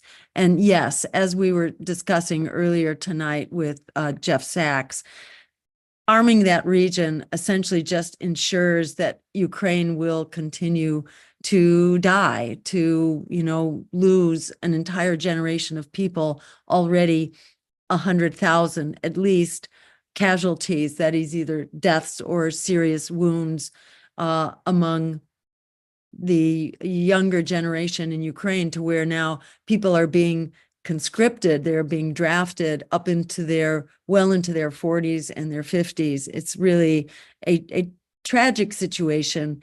Ukraine has only lost territory, as was predicted from the outset. That's why Barack Obama never agreed to go to war in Ukraine, didn't want to arm Ukraine, didn't want to have anything to do with encouraging that conflict, because at the end of the day, that is Russia's border.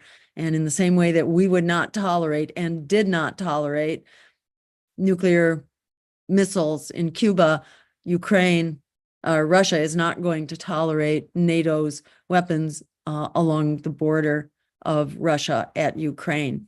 What Russia very clearly wanted and was begging and pleading for decades was neutrality for Ukraine. Essentially, let Ukraine not take sides here and become armed and become part of NATO.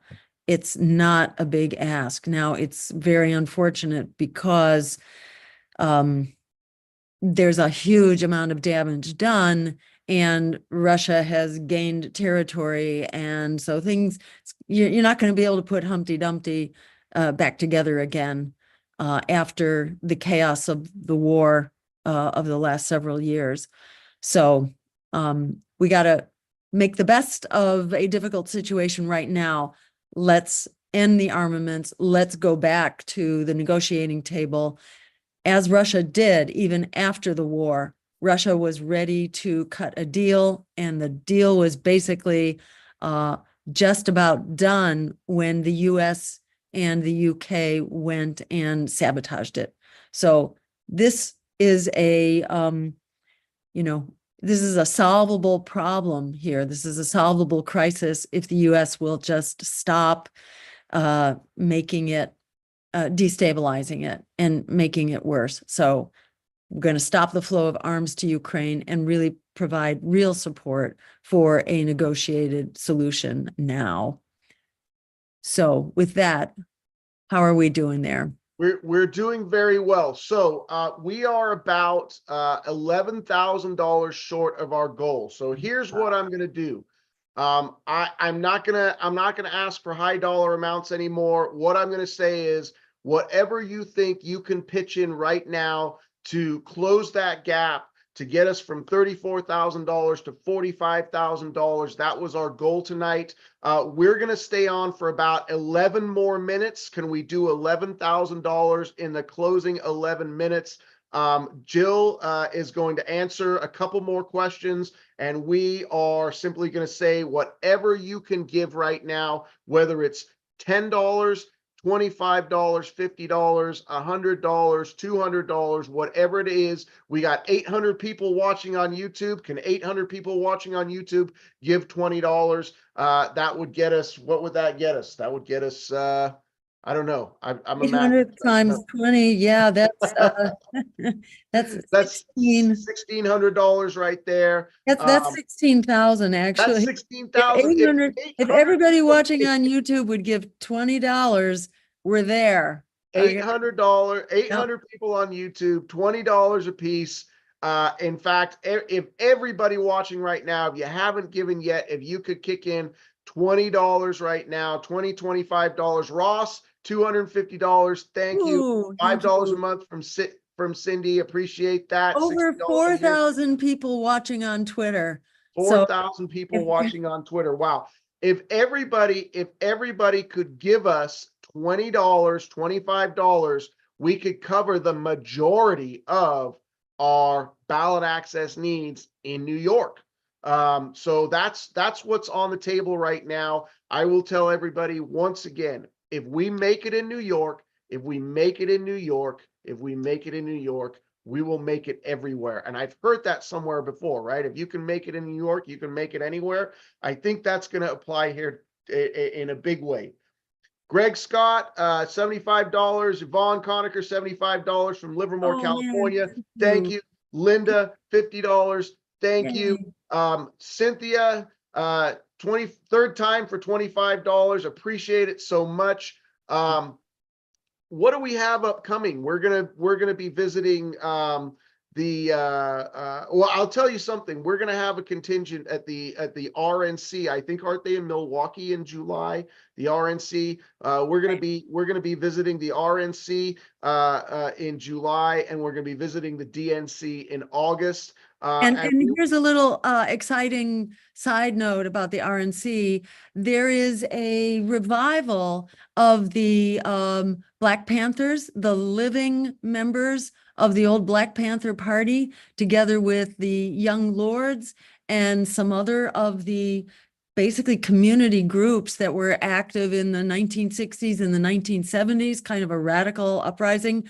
Well, they exist now as sort of the second coming of the Rainbow Coalition, and they will be there with us at the RNC in a community meeting to help activate the frontline communities around Milwaukee. And it will be just a really, really exciting and empowering event. So we'll be putting out info about that. Be sure to sign up at jillstein2024.com and, join our newsletter list and just get on the distribution, and we'll keep you posted because there will be some very exciting stuff happening both for the Democratic and the Republican conventions. That's fantastic. We've got somebody with a handle Carpe Diem, $100 from YouTube. That's fantastic. This is the way to seize the day. Another $100 from Hannah. And Freedom is somebody with the name Freedom gives a $50 also. We are getting close to our target. Jill, do you want to go for another question in the last 7 minutes? Sure. Let me Okay. just back here. And Hey. let me see. Elena says we've got a question here about, would you prosecute people who enabled genocide?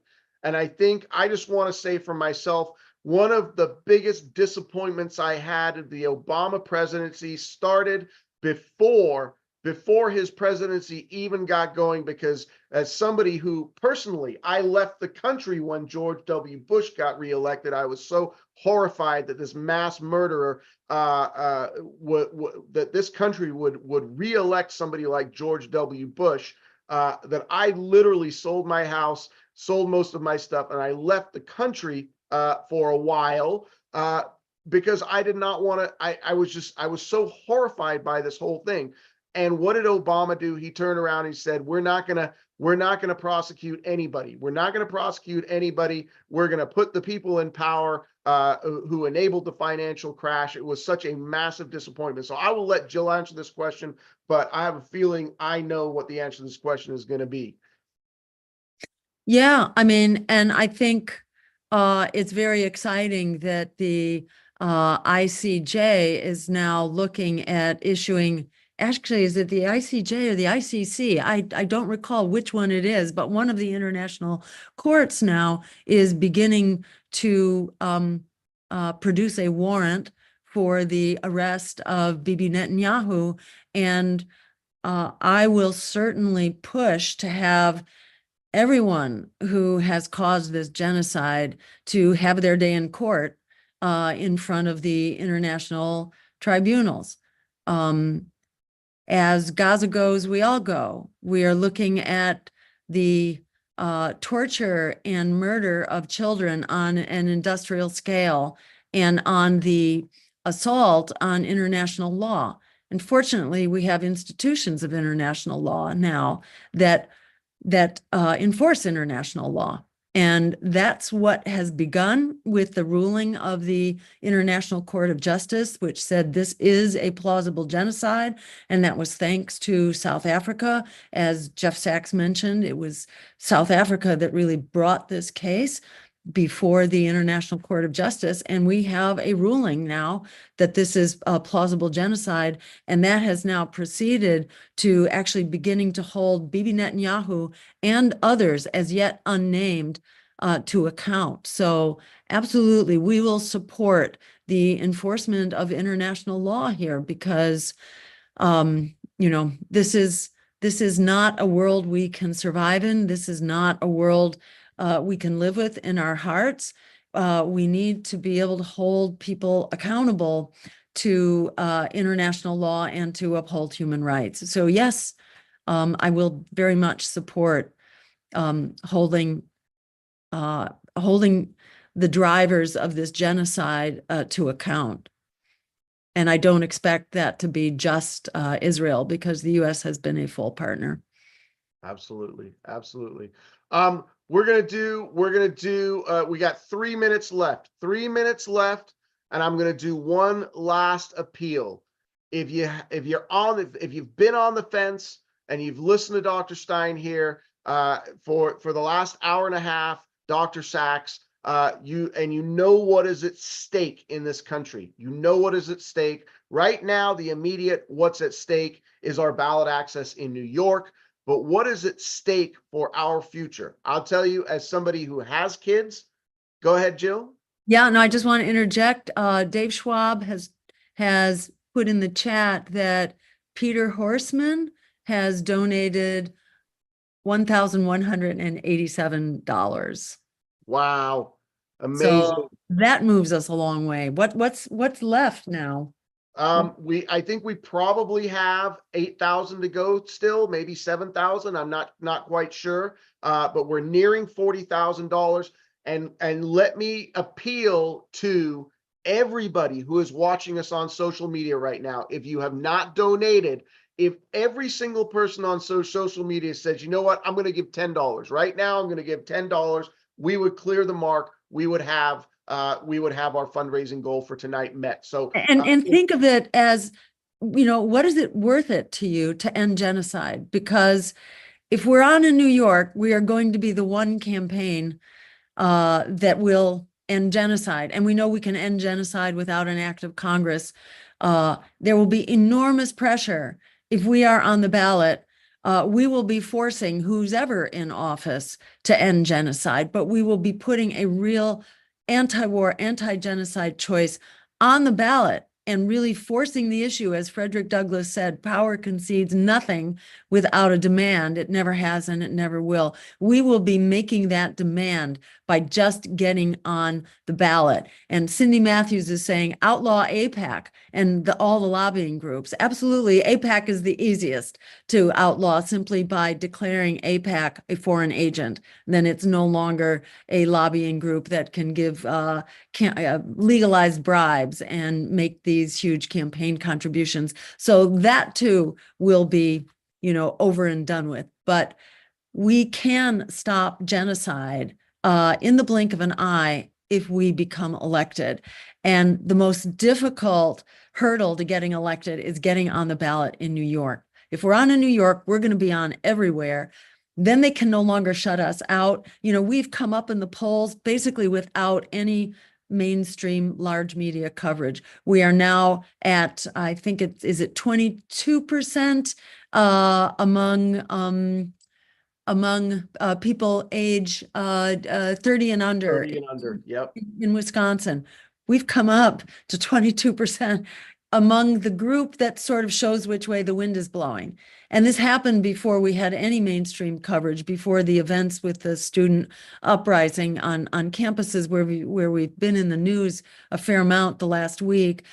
But even before we were in the news, our numbers were really beginning to pump up, coming to where they are above where Bernie Sanders was for much of the primary when he broke through in 2016. He was percolating around 2%, 2 to 3% for much of the primary. And here we're already coming up. In fact, among general voters now in Wisconsin, we are at 8%. And it's not as though we have some magic going on in Wisconsin that we don't have, anywhere else. Wisconsin's kind of a general indicator right now. So for us to have come up from 2 to 3% now to 8% is really unbelievably exciting. And the kind of turnout that we are seeing all over the country as we do our road trip campaigning, we're just seeing entirely new people who've never been a part of Green Party politics before saying, we've had enough. We're done being thrown under the bus. We're moving on. So we're just seeing all kinds of people now stand up. And by getting on the ballot in New York, we can really push this forward to where it begins to be possible. It begins to be possible for us to really challenge power in a four-way race, by the way, with 3 pro-genocide candidates, and we're the one anti-genocide, anti-war candidate. In a four-way race, you don't have to get to 51% to win it. You can win it with as little as 26% of the vote. And we're already at 8%. So just imagine what it would be like on election day if we were going to actually win that vote. It is a possibility that we could definitively stop genocide and then get down to work to ending the apartheid, the occupation, and the ethnic cleansing that invariably keep driving towards genocide. So we can create an America and a world that works for all of us. And getting over the hurdle in New York is the most powerful thing we can do. And I just want to encourage everybody who's watching, if you can throw $20 into the pot right now, we could be there. And it was not Peter Horseman, it's Peter Hahnemann, I want to say. That name just got corrected. So again, a big thank you to Peter Hahnemann, who put in whatever it was, $1,187. That's Yep. just awesome. If everyone can throw something in right now, we will. Marwa, $100 first time donation. Thank you so much. Thank you. Thank you so much. 250 from Bill Frenger. Thank you. Man. Lend me $1,000. You know what? I'm inclined. Horniman. I'm inclined to stay on for a few more minutes to make another appeal. This is my cat Ziggy. I've got 4 of them, and they have been trying to bust in here for the entire time I'm being on here, but they distract me too much. So I'm letting him in at the end, and you can see how much he loves it. So yeah, we will say one more time to everybody watching, Jill, if you want to take one more question, we can close out with one more question. We'll go about 2 more minutes. We are $700 shy of 40,000. Oh my God. 40,000. I think if we can get to 40,000, listen, the evening is already a success. You guys have been immensely inspirational and helpful, regardless of whether we hit our $45,000. But certainly with being $700 shy of 40,000, let's see if we can, again, I'll appeal to everybody watching on social media, $5, $10, just a minimal amount. If everybody just kicked in, we would hit our goal. And I certainly think we're going to hit our hit $40,000 here, and we will. Oh, so a question on ending the Security Council veto. I think that's a good one. People are very concerned about the United States using its veto power all the time. Yeah, and I just want to say that having an expert on UN process, I think we can get some real specifics about how we do this. Clearly, the ability of the U.S. and the 5 permanent Security Council members, their ability to veto what 195 nations want to do is really crazy.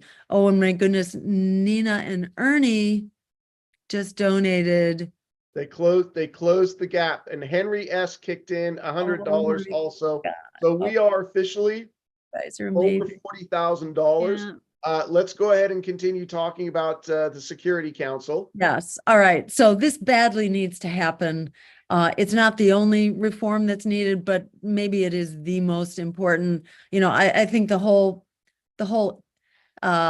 institution of 5 permanent Security Council members, what is that?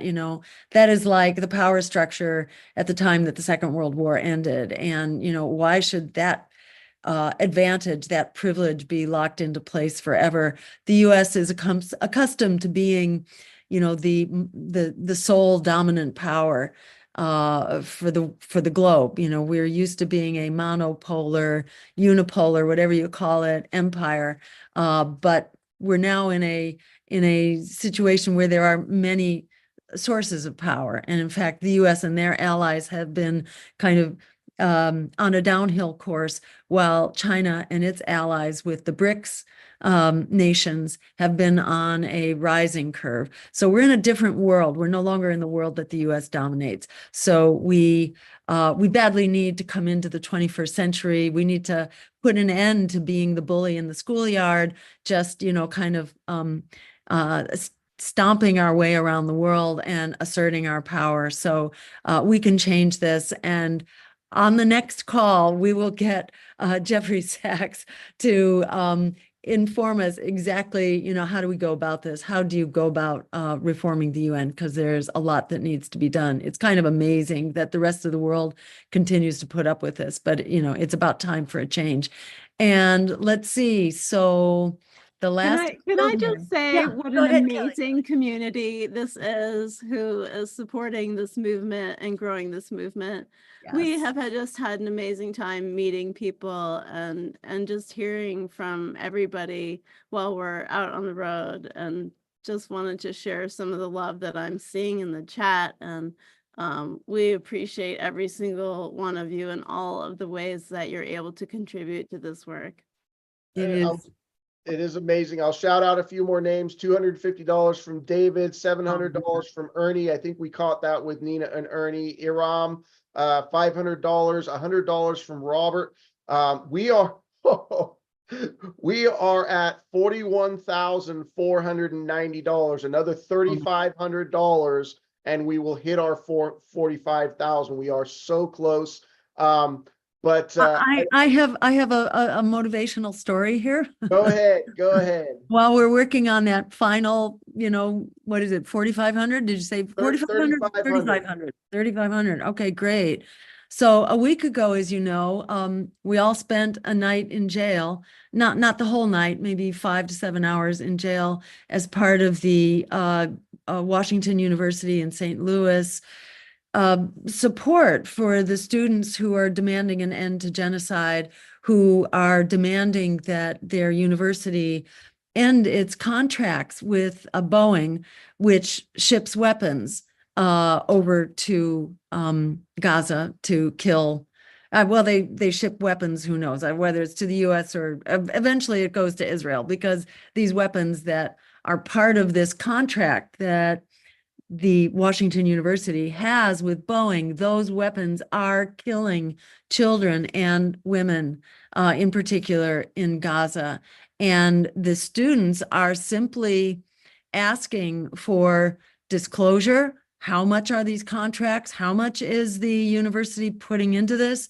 And disclosure, and then an end to these contracts. Let's be honest about how money is changing hands here. And essentially it's money from the students who are paying tuition to be at an institution of higher education, which should be about benefiting our world, not about destroying it, not about torturing and murdering children on an industrial scale.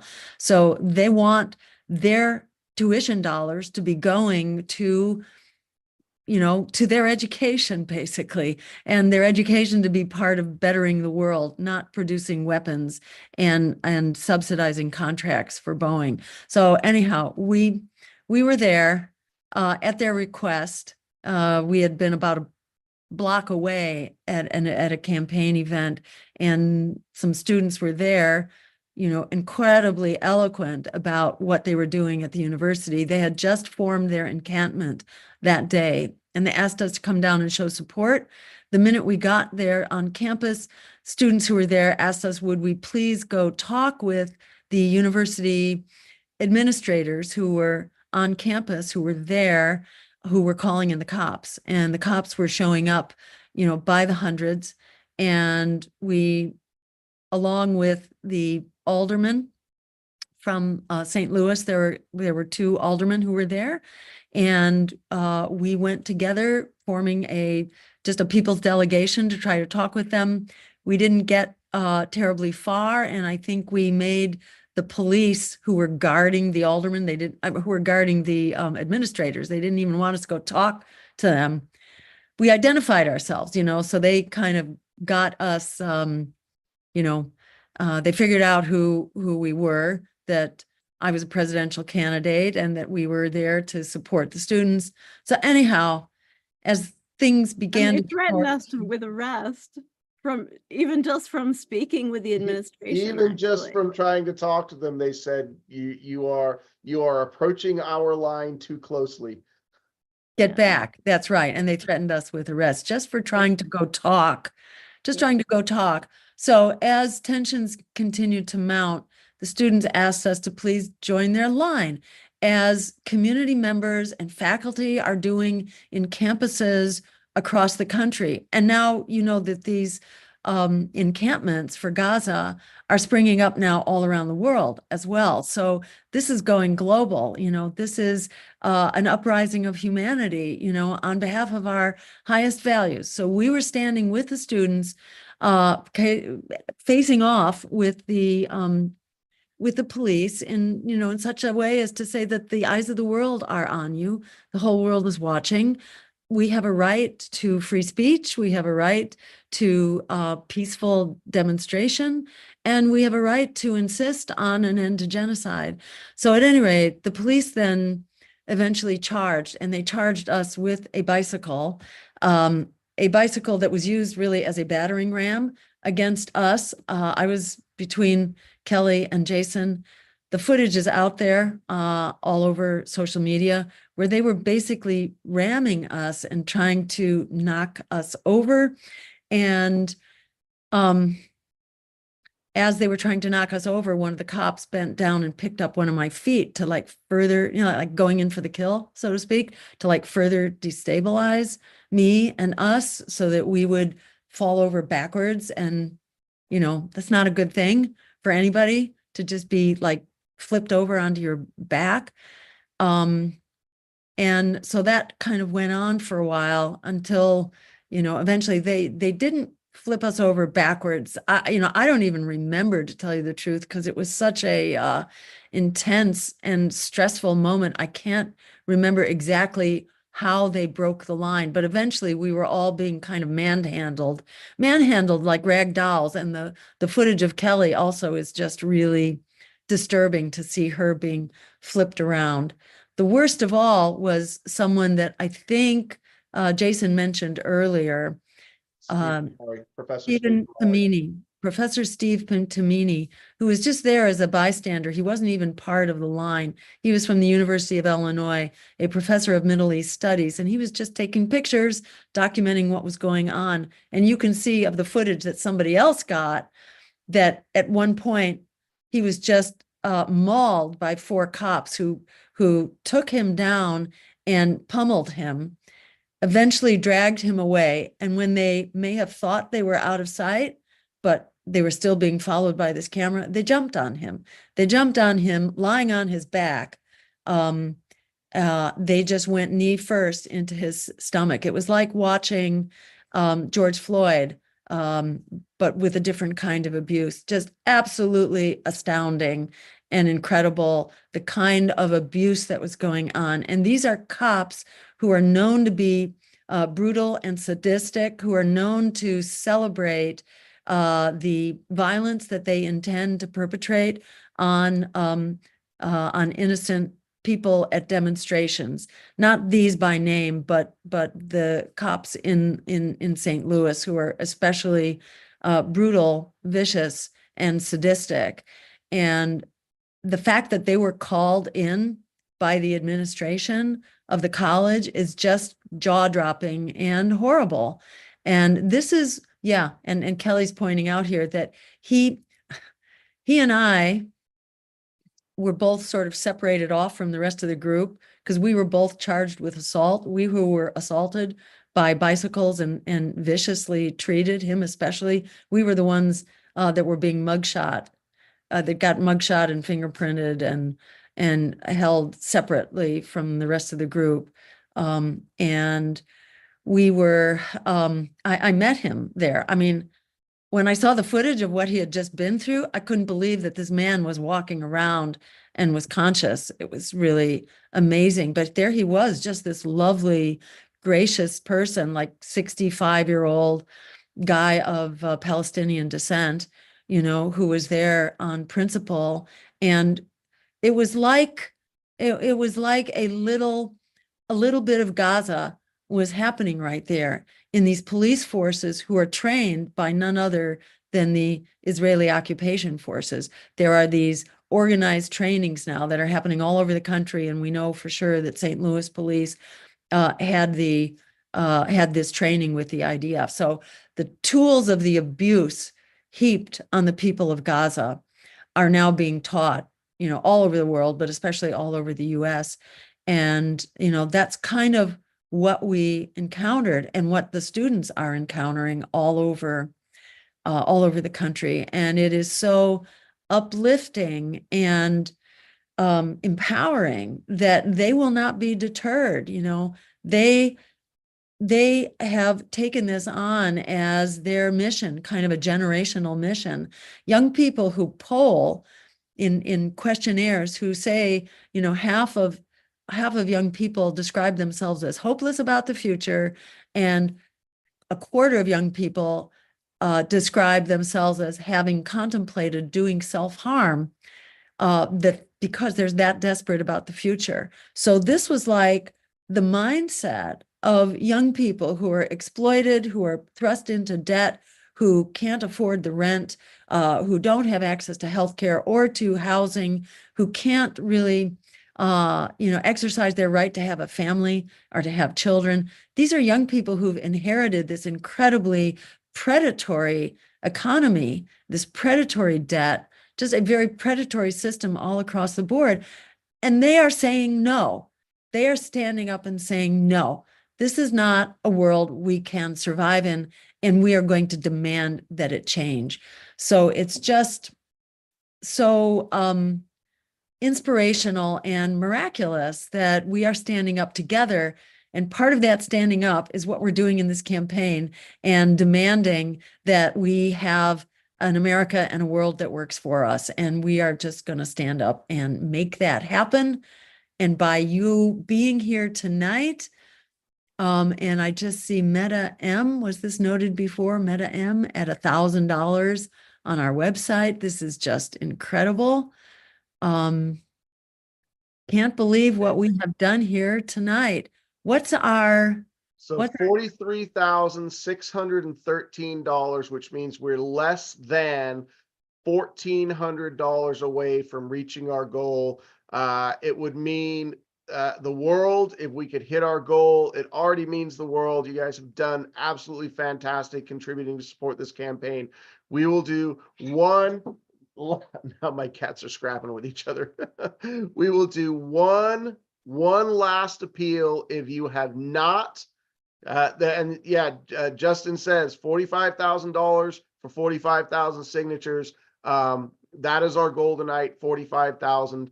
The ask is extremely important. New York is the linchpin for the 50-state strategy. If we get New York, we get all of the states. There is no state on our plate more difficult than New York right now. And I know if we can get New York, we can get Illinois, we can get Indiana, we can get all of the other states that are before us, and we will have a full 50-state strategy going into November. And yes, it's not lost on us that 10 years ago, Michael Brown was killed in Ferguson, Missouri, a suburb of St. Louis, by police. That, you know, an article came out. It was published in Ebony magazine. You can find the article, that the police forces, it was known in 2014 through some investigation that the IOF had been training police forces, including those in St. Louis, on this exchange program where the Israeli occupation forces are teaching American police forces crowd control tactics like the ones that they've used on us and other protesters. It's unbelievable that a day before, Manuel put another $500 in. Thank you so much. It is unbelievable that here we are a day before the 54th anniversary of Kent State, that we actually have a protest movement where cops are firing rubber bullets. We know that the cops have been using rubber bullets. They've been using stun grenades. They've been using tear gas on students. And I want to leave you with this. When in history has the student movement ever been wrong? The student movement shut down Vietnam. The student movement shut down apartheid in South Africa.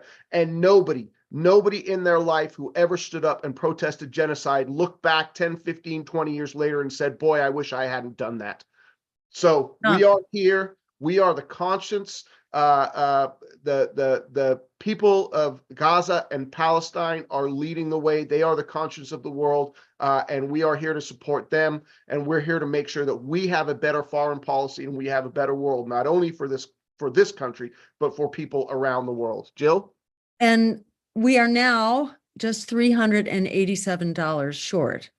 $387. So, you know, if you can throw $5 into the pot now, you know, if you're out there on Twitter, you can put in $5, $1. You know, if we have 400 people out there watching and everybody puts in $1, we're there. We're literally just minutes from closing the gap here, which is staggering. And to what Jason was saying about what young people have done, the civil rights movement, you know, the civil rights movement and the sit-ins at lunch counters, you know, that was really kicked off by young people going where their wise adults, you know, weren't ready to go. And they just, you know, they went ahead. Or the climate justice movement, you know, it's been an uprising really led by young people. $120. What's that? Just $120 left. Oh, Sandy May, $75. Catherine R, $10. And how much left? $170. $100 from Rashid in Massachusetts. Sandy, $75. MZ, $150. And are we there? Let's see. Can somebody? $21 from Martin. Martin. Thank you, Martin. Thank you. Martin's going to go and hit it. One more shout. Can you give $5 if you haven't done it yet, to make sure the movement for people, planet, and peace is a success this year in 2024? Because there is no time in the history, or I should say not in the history of this country, because Abraham Lincoln was a third-party candidate, right? But there is no time in living memory that a movement so spoke to the needs of now and the future with an actual chance of winning. We have an actual chance of winning this year. You better believe it. Melanie just donated $250. Noureddin donated $25. And I think the goal has been hit. Woo! Paid $45,000. Amen. Wow. Absolutely. You all are fantastic. Rock. Oh, man. Let me leave you with this. One more appeal. If you are in New York, or you can get to New York signatures are what's on the table right now. No, we're not going to try and double to 90,000 tonight. I like the idea, but we're not going to do it. New York again is the linchpin for this campaign. If we can make it in New York and we can get 45,000 signatures turned in by May 28th, we will get ballot access in every state across the country. And Yep. then the movement is on fire and we are unstoppable. Thank you so much. Unstoppable. Thank you, everybody. Thank you, Thank everybody. you so much. Big hugs. Love you all. Night. Together, We'll see you we're out on the road when we can. Thank you. Appreciate it very much. Thank you, Samantha. I saw at the end. Please be in touch. Thank you. Yes. Yeah. Good night, All right, everybody. great. Thank you.